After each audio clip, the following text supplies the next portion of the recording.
जय हिंद दोस्तों, सभी को नमस्कार, सुप्रभात।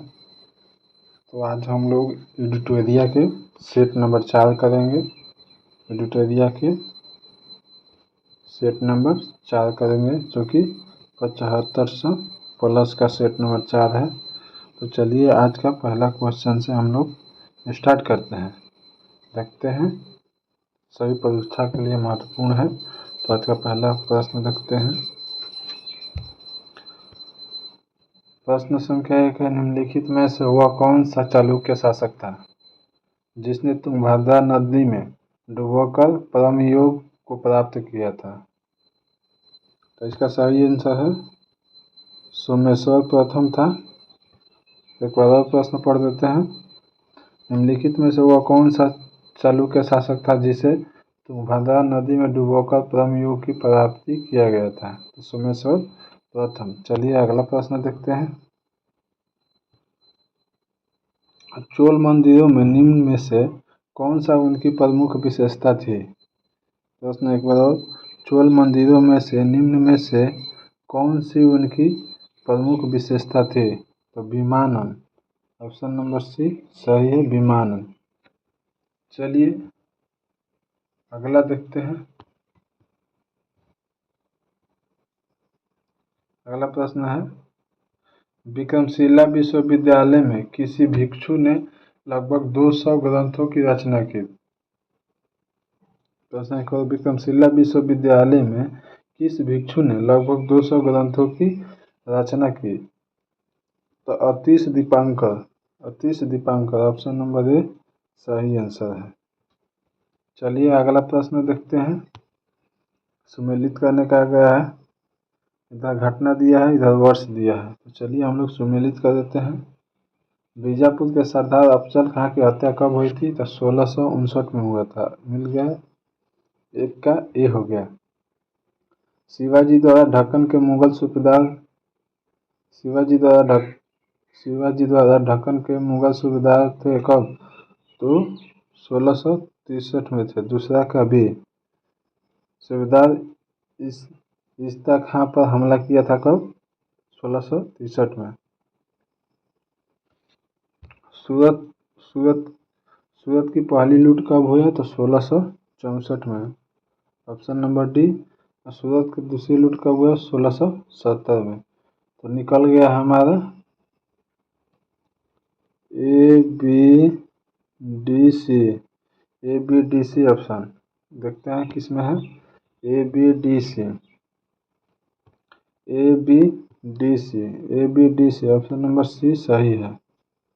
चलिए आगे देखते हैं।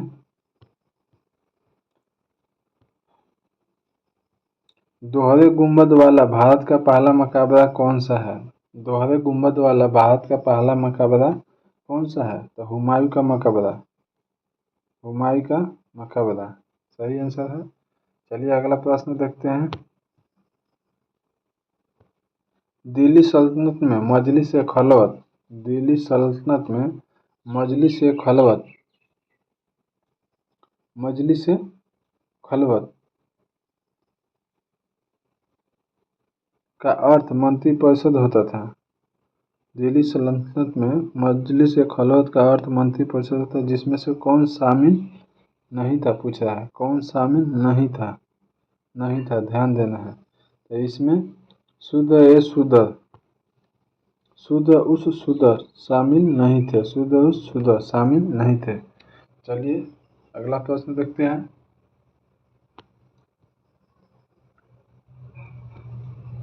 चरक संहिता कितने अध्याय एवं खंडों में विभाजित है? चरक संहिता कितने अध्याय और खंडों में विभाजित है? तो 120 अध्याय और 8 खंड में विभाजित है। ऑप्शन नंबर ए सही है, 120 अध्याय और 8 खंड में विभाजित है। चलिए अगला प्रश्न देखते हैं। भील सेवा मंडल की स्थापना किसके द्वारा किया गया? भील सेवा मंडल की स्थापना किसके द्वारा किया गया? ए बी ठक्कर के द्वारा। A B Thakkar, option number B सही आंसर है, ए बी ठक्कर के द्वारा। चलिए अगला प्रश्न देखते हैं हम लोग। 9 नंबर, विद्या निम्नलिखित कथनों पर विचार कीजिए। निम्नलिखित कथनों पर विचार कीजिए। उपयुक्त कथनों में सत्य कथन की पहचानिए, यानी सत्य कथन कौन कौन है पहचानना है। चलिए कथन नंबर 1 देखते हैं। 1857 के विद्रोह के समय ब्रिटेन के प्रधानमंत्री पामर्स्टन थे। बिल्कुल सही है, सही है। 1857 के विद्रोह के समय भारत के गवर्नर जनरल लॉर्ड कैनिंग थे। बिल्कुल ये भी सही थे। 1857 के विद्रोह के समय युद्ध संवाददाता WHL रसूल था। ये भी सही है। 1 सही है, 2 सही है, 3 सही है। देखते हैं कूट में क्या क्या दिया है। हाँ, कूट में मिल गया ऑप्शन में 1 2 3, यही हमारा सही है, निकल गया। चलिए अगला प्रश्न देखते हैं।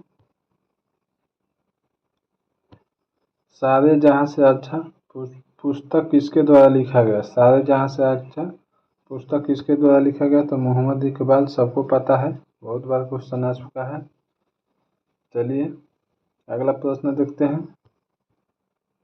किसने कहा था कि साक्षरता अपने आप में शिक्षा नहीं है? किसने कहा था कि साक्षरता अपने आप में शिक्षा नहीं है? Mahatma Gandhi. Option number C सही है। चलिए अगला प्रश्न देखते हैं। 12 नंबर। सीधी कार्रवाई दिवस डायरेक्ट एक्शन डे घोषणा किसने किया था? तो Mohammad Ali Jinnah. Option number A सही है। सीधी कार्रवाई दिवस की घोषणा किसने किया था? तो मोहम्मद अली जिन्ना। चलिए अगला प्रश्न देखते हैं। भारत छोड़ो आंदोलन के दौरान उत्पन्न दंगे किस क्षेत्र में सर्वाधिक व्यापक स्तर पर हुए? प्रश्न एक बार और। भारत छोड़ो आंदोलन के दौरान उत्पन्न दंगे किस क्षेत्र में सर्वाधिक व्यापक स्तर पर हुए? तो संयुक्त प्रांत। ऑप्शन नंबर ए सही है। चलिए अगला प्रश्न देखते हैं। महात्मा गांधी की पुस्तक हिंद स्वराज किस वर्ष लिखी गई? महात्मा गांधी की पुस्तक हिंद स्वराज किस वर्ष लिखी गई? तो 1909 में लिखी गई। ऑप्शन नंबर ए सही है। चलिए अगला प्रश्न देखते हैं। 15 नंबर।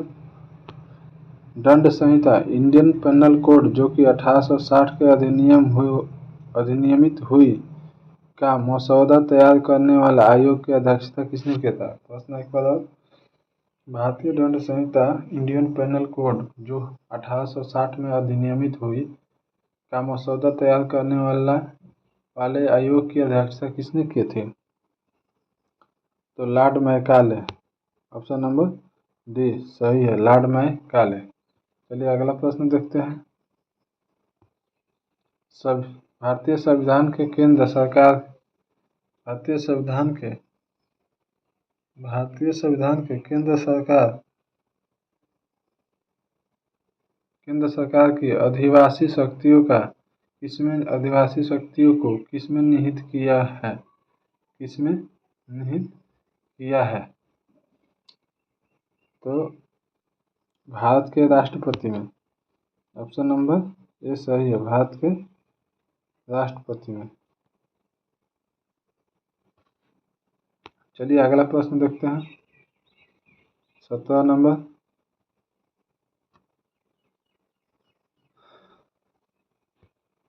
भारत के संविधान में अंतर्राष्ट्रीय शांति सुरक्षा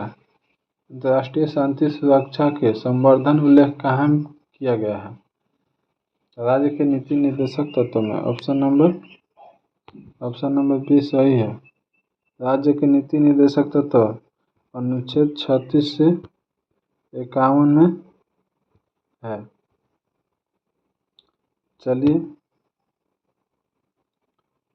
प्रश्न अगर भारत के संविधान में अंतर्राष्ट्रीय शांति और सुरक्षा का संवर्धन कहाँ उल्लेख मिलता है? राज्य के नीति निर्देशक तत्वों में। चलिए अगला प्रश्न 18 नंबर। सुंगल समिति की नियुक्ति प्रधानमंत्री द्वारा क्यों की गई थी? सुंगल समिति की नियुक्ति प्रधानमंत्री द्वारा क्यों की गई थी? यह सही आंसर है। राष्ट्रमंडल खेलों के संचालन में भ्रष्टाचार के आरोपों की छीनबीन के लिए। राष्ट्रमंडल के राष्ट्रमंडल खेलों के संचालन के लिए भ्रष्टाचार के आरोप को छीनबीन के लिए। चलिए अगला प्रश्न देखते हैं।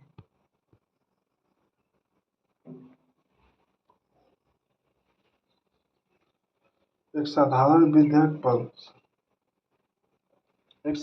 विधेयक पर संसद के दोनों सदनों को सम्मिलित बैठक में मतदान हो सकता है यदि एक सदन ने उसे बिना पारित किए अपने पास कितने महीनों तक रख सकता है? तो 6 माह तक रख सकता है।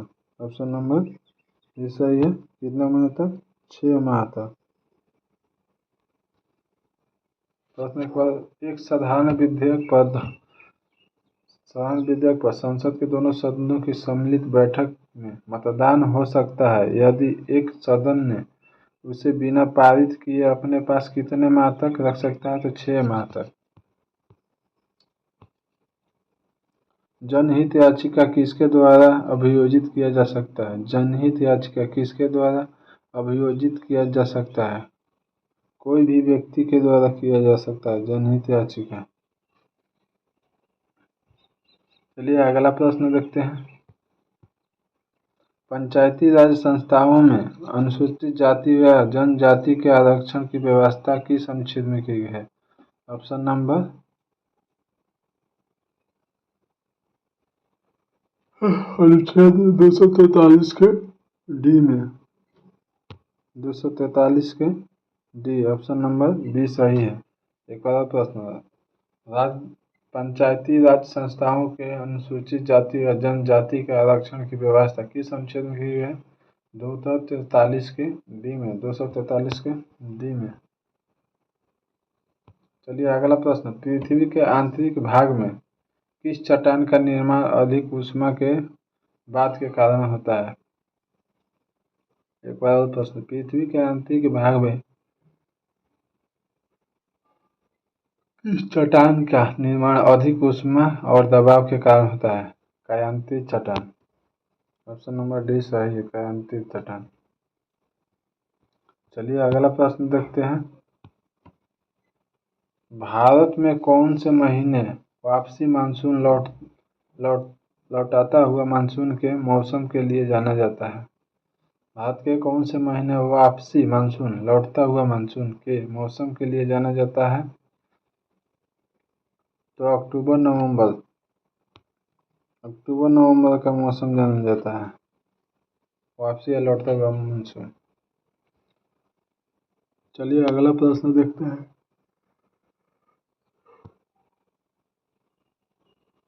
पीर पंजाल श्रेणी अवस्थित है किस हिमालय में? पीर पंजाल श्रेणी किस हिमालय का भाग है? तो लघु हिमालय का है पीर पंजाल। पीर पंजाल लघु हिमालय का भाग है। चलिए अगला प्रश्न देखते हैं। आम्ल वर्षा एक शब्द है जिसका उपयोग मानसून पूर्व वर्षा के लिए जाना जाता है। आम्ल वर्षा एक शब्द है जिसका उपयोग मानसून पूर्व वर्षा के लिए किया जाता है। चलिए अगला प्रश्न देखते हैं।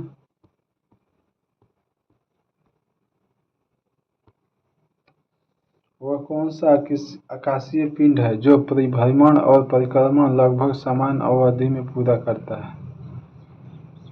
वह कौन सा आकाशीय पिंड है जो परिभ्रमण और परिक्रमण लगभग समान अवधि में पूरा करता है? तो चंद्रमा है। ऑप्शन नंबर डी सही है। चलिए अगला प्रश्न देखते हैं।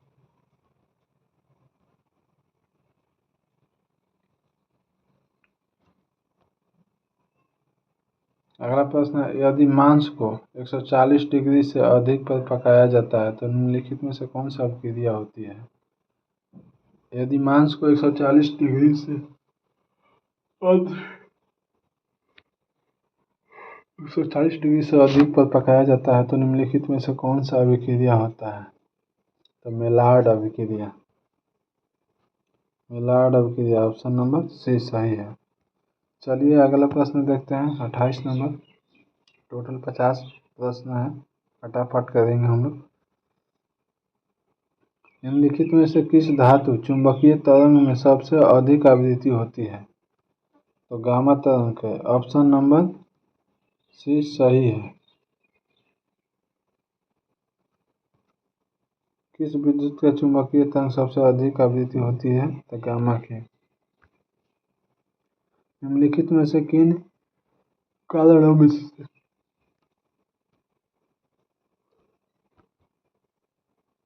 निम्नलिखित में से किन कारणों से इंद्रधनुष का निर्माण होता है? इंद्रधनुष का निर्माण होता है किन कारणों से होता है? तो अपवर्तन, परावर्तन और परिकीर्णन के कारण। ऑप्शन नंबर ए सही है। अपवर्तन, परावर्तन और परिकीर्णन के कारण इंद्रधनुष होता है। चलिए अगला प्रश्न देखते हैं। बुलेट प्रूफ जैकेट के निर्माण में आमतौर पर निम्नलिखित में से किस सिंथेटिक फाइबर का उपयोग किया जाता है?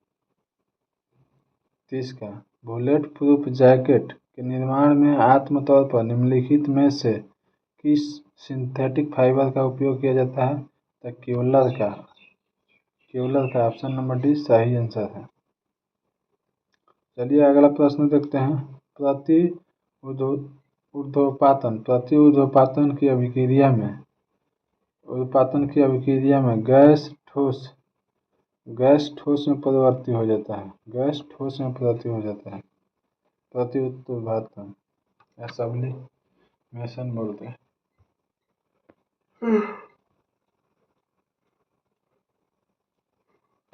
चलिए अगला प्रश्न देखते हैं। 32 नंबर। खाली स्थान का उपयोग श्वास परीक्षण में शराबी चालकों की जांच करने के लिए किया जाता है। Potassium dichromate. Potassium dichromate. Potassium dichromate. Option number C सही है। Potassium dichromate. चलिए अगला प्रश्न देखते हैं। 33 नंबर। ब्रुसेलोसिस ब्रुसेलोसिस नामक बीमारी किस कारण होता है? किस कारण होता है? तो जीवाणु के कारण होता है। ऑप्शन नंबर ए सही है। चलिए अगला प्रश्न देखते हैं। 34 नंबर। एक सामान्य वयस्क मानव शरीर में लगभग कितना ग्राम मैग्नीशियम होता है? एक सामान्य वयस्क मानव शरीर में लगभग कितना ग्राम मैग्नीशियम होता है? 25 ग्राम। ऑप्शन नंबर डी सही है। चलिए अगला प्रश्न देखते हैं।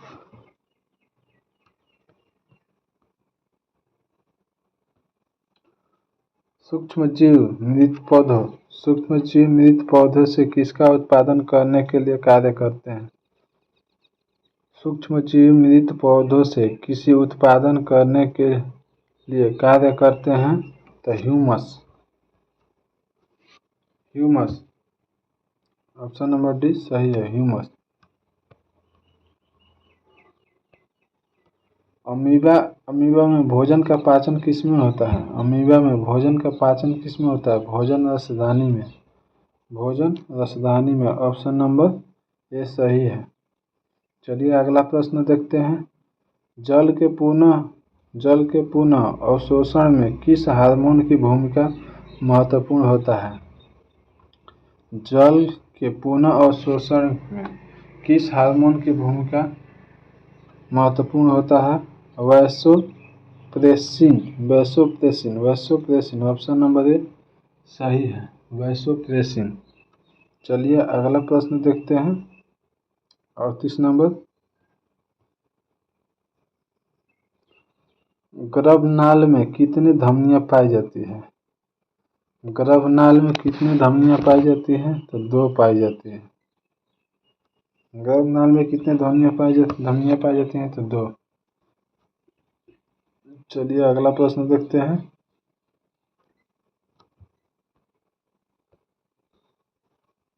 निम्नलिखित में से कौन सा मेडुला ऑब्लोंगेटा का कार्य नहीं है? निम्नलिखित में से कौन मेडुला ऑब्लोंगेटा का कार्य नहीं है?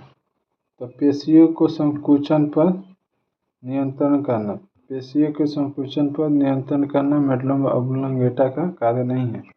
तो कार्य कौन कौन है? रक्त का नियंत्रण करना मेडुल्ला ऑब्लोंगेटा नियंत्रण करता है, रक्तदाब का नियंत्रण, हृदय के धड़कन का नियंत्रण मेडुल्ला ऑब्लोंगेटा करता है, उपापचय का नियंत्रण मेडुल्ला ऑब्लोंगेटा करता है, लेकिन पेशियों के संकुचन पर नियंत्रण मेडुल्ला ऑब्लोंगेटा नहीं करता है। चलिए अगला देखते हैं 40 नंबर।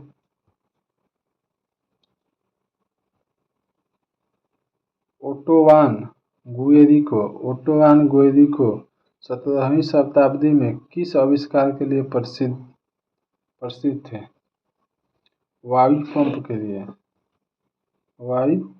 लिए ओटोवान गुएरिके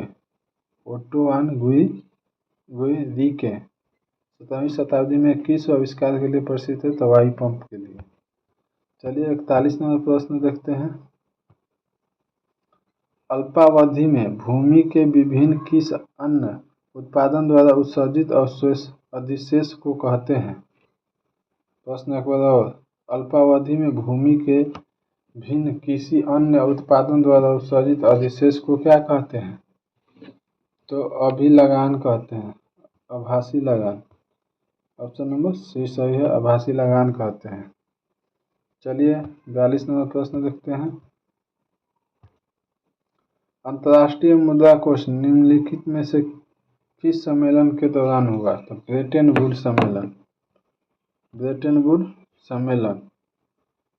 वुड सम्मेलन कब हुआ था? तो 1944 में हुआ था। इसका हेडक्वार्टर, अंतर्राष्ट्रीय मुद्रा कोष का हेडक्वार्टर न्यूयॉर्क में है। इसी सम्मेलन के दौरान वर्ल्ड बैंक का हुआ, उसका भी हेडक्वार्टर वर्ल्ड बैंक का भी न्यूयॉर्क में है। चलिए अगला प्रश्न देखते हैं।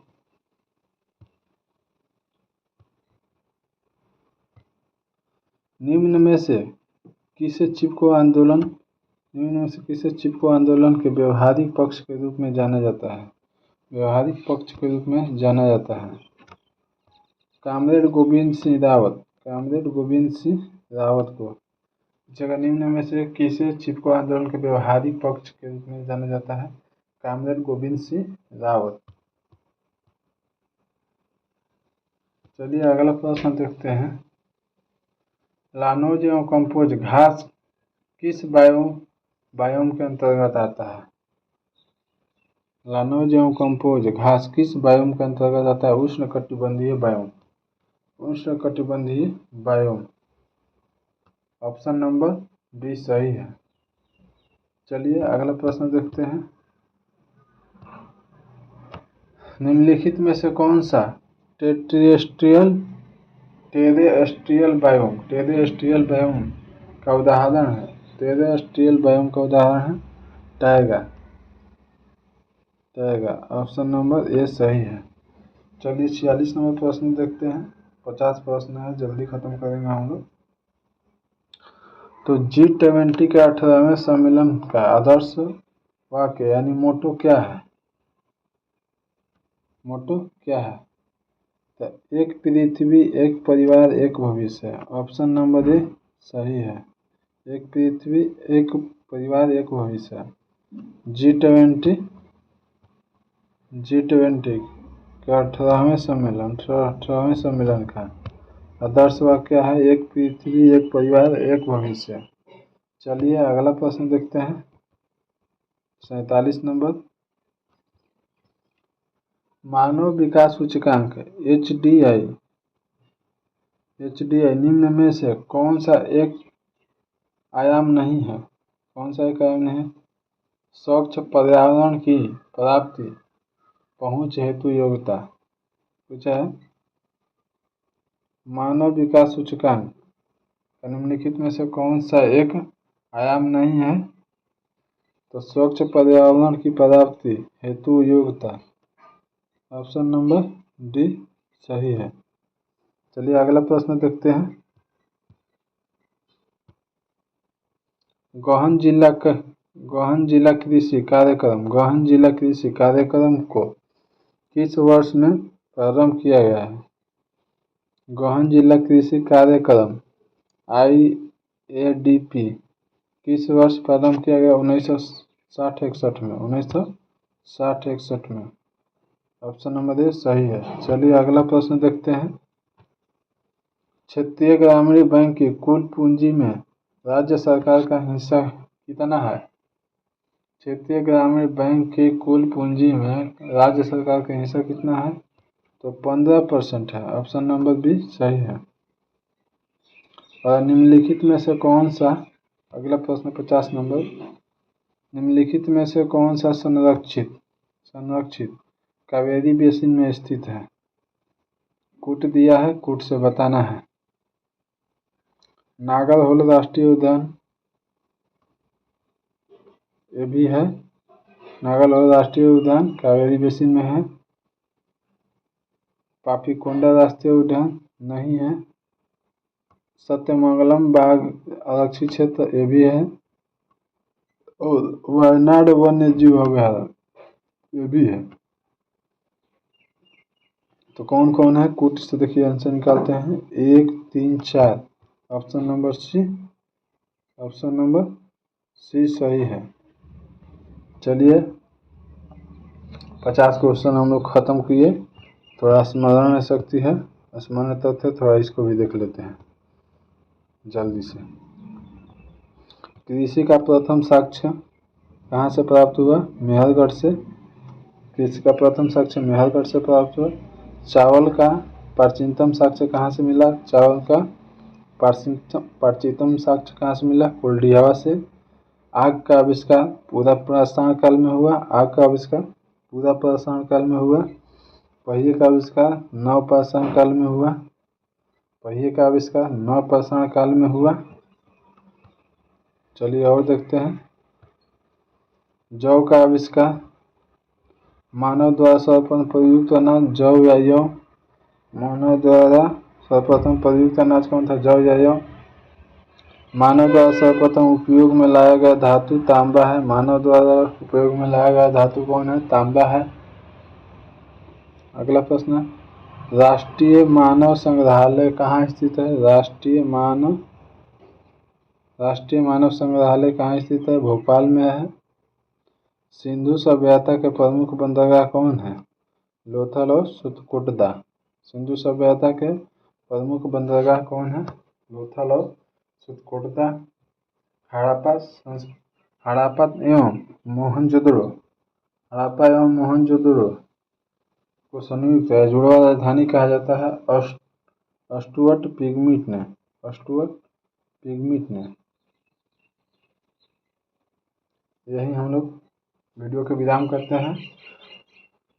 सभी परीक्षा के लिए, कोई भी रेलवे का या स्टेट का कोई भी हो, उसमें बहुत हेल्पफुल मिलेगा। वीडियो आप लोग देखते रहिए। 50 क्वेश्चन है, कोई ज़्यादा समय का ना है। आधा घंटा का है। 50 क्वेश्चन, वही महत्वपूर्ण क्वेश्चन है। आप लोग देखिए, बहुत हेल्पफुल मिलेगा परीक्षा में। चलिए तब वीडियो का हम लोग यहीं पे विराम करते हैं। जय हिंद, जय भारत। वीडियो अच्छी लगी तो लाइक, सब्सक्राइब, शेयर जरूर करें अपने दोस्तों में, कि उन लोग को भी हेल्प मिले।